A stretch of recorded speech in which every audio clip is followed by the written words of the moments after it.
Ada contoh ya, dalam sebuah riwayat disebutkan bahwasanya ada seorang sahabat yang dimana ketika berperang bersama Nabi Shallallahu Alaihi Wasallam ternyata dia dipanah.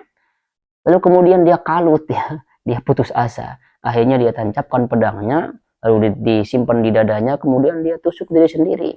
Itu kan bunuh diri.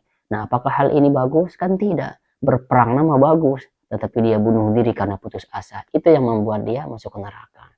عن ابن مسعود رضي الله عنه قال حدثنا رسول الله صلى الله عليه وسلم وهو الصادق المصدوق إن أحدكم يجمع خلقه في بطن أمه 40 يوما نطفة ثم يكون علقة مثل ذلك ثم يكون مضغة مثل ذلك ثم يرسل الملك وينفخ فيه الروح ويؤمر بأربع كلمات بكتب رزقه وأجله وعمله وشقي أو سعيد فوالذي لا إله غيره إن أحدكم لا يعمل عمل أهل الجنة حتى ما يكون بينه وبينها إلا ذراع فيسبق عليه الكتاب فيعمل بعمل أهل النار فيدخلها وإن أحدكم لا يعمل بعمل أهل النار حتى ما يكون بينه وبينها إلا ذراع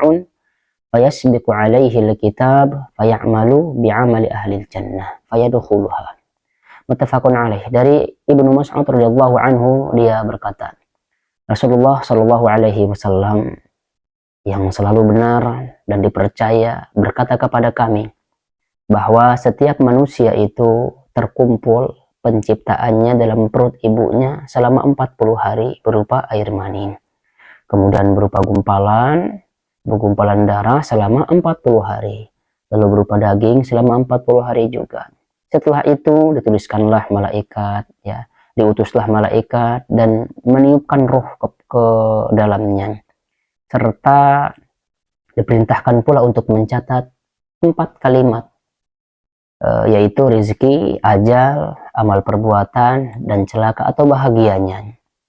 Kemudian dilanjutkan lagi, demi zat yang tiada Tuhan yang berhak disembah selain Dia, sesungguhnya salah seorang di antara kalian beramal dengan amal ahli surga, sehingga jarak antara dia dengan surga hanya sehasta. Namun karena dia telah tercatat sebagai ahli neraka, kemudian dia melakukan amalan ahli neraka, ya, sampai akhirnya dia masuk ke neraka. Dan salah seorang di antara kamu sekalian beramal dengan amal ahli neraka, sehingga jarak antara dia dengan neraka hanya sehasta. Tetapi karena ia telah tercatat sebagai ahli surga, kemudian dia mengamalkan amalan ahli surga, sampai akhirnya dia masuk surga. Saudaraku hormati Allah subhanahu wa ta'ala, kita akan bahas satu persatu. Sahabat Ibnu Mas'ud menyampaikan pendahuluan ini ya, karena ingin menyampaikan masalah gaib yang terjadi dalam 3 kegelapan. Bahwa setiap manusia itu terkumpul penciptaannya dalam perut ibu selama 40 hari berupa air mani. Nah, ini tentunya ya setelah suami istri berhubungan badan, menyiramkan air mani ke dalam rahimnya, dan air mani itu tetap seperti itu selama 40 hari. Ia berubah sedikit demi sedikit menjadi kemerahan sehingga sempurna 40 hari. Lalu kemudian setelah sempurna 40 hari, warnanya yang kemerahan kemudian berubah menjadi segumpal darah yang menempel. Dan selama 40 hari dia menempel menjadi gumpalan, semakin mengeras sedikit demi sedikit sehingga sempurna jadinya 80 hari.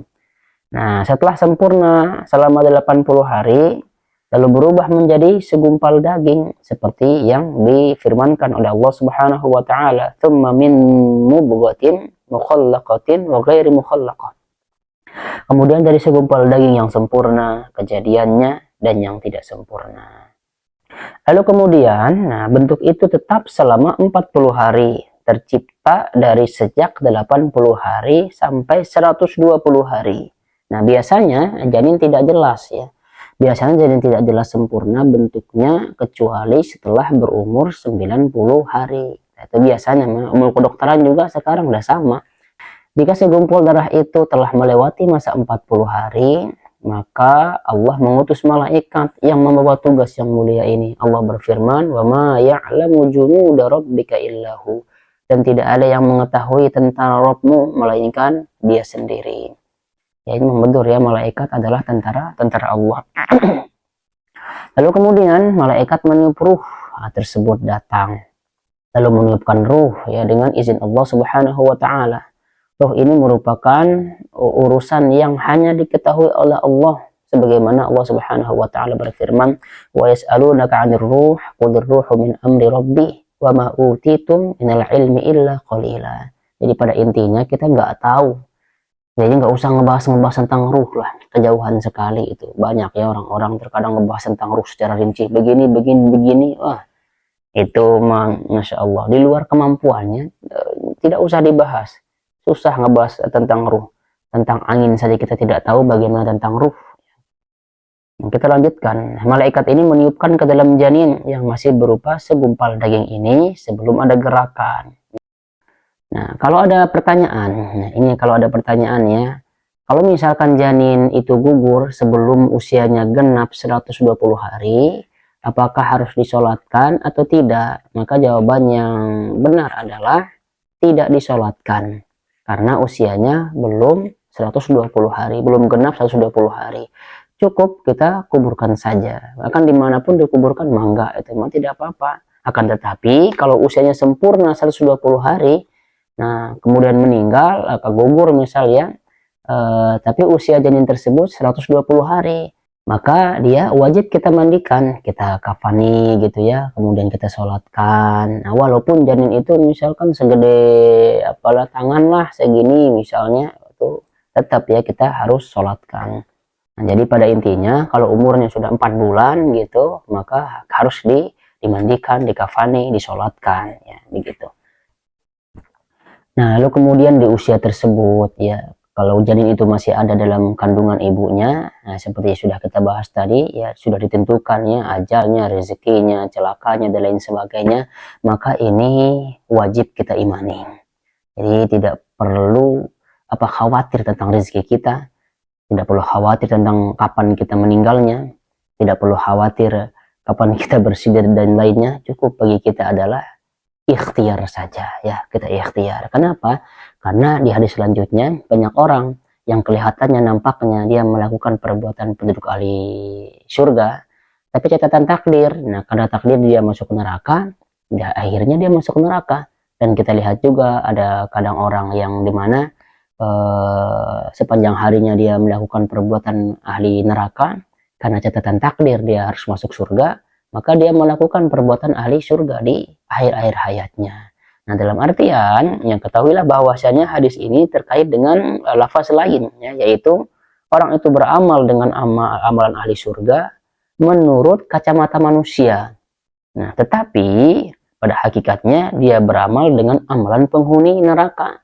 Ada contoh ya, dalam sebuah riwayat disebutkan bahwasanya ada seorang sahabat yang dimana ketika berperang bersama Nabi Shallallahu Alaihi Wasallam ternyata dia dipanah. Lalu kemudian dia kalut ya, dia putus asa. Akhirnya dia tancapkan pedangnya, lalu disimpan di dadanya, kemudian dia tusuk diri sendiri. Nah, itu kan bunuh diri. Nah, apakah hal ini bagus? Kan tidak. Berperang nama bagus, tetapi dia bunuh diri karena putus asa. Itu yang membuat dia masuk ke neraka. Begitu juga dengan kita ya, ketika kita melihat orang pada zahirnya begitu, jangan langsung dijudge dia masuk ke neraka, atau jangan langsung diputuskan ya, oh ini pasti masuk neraka, atau si Ata misal pasti masuk surga. Kita tidak tahu, karena itu adalah hak prerogatif Allah Subhanahu wa taala.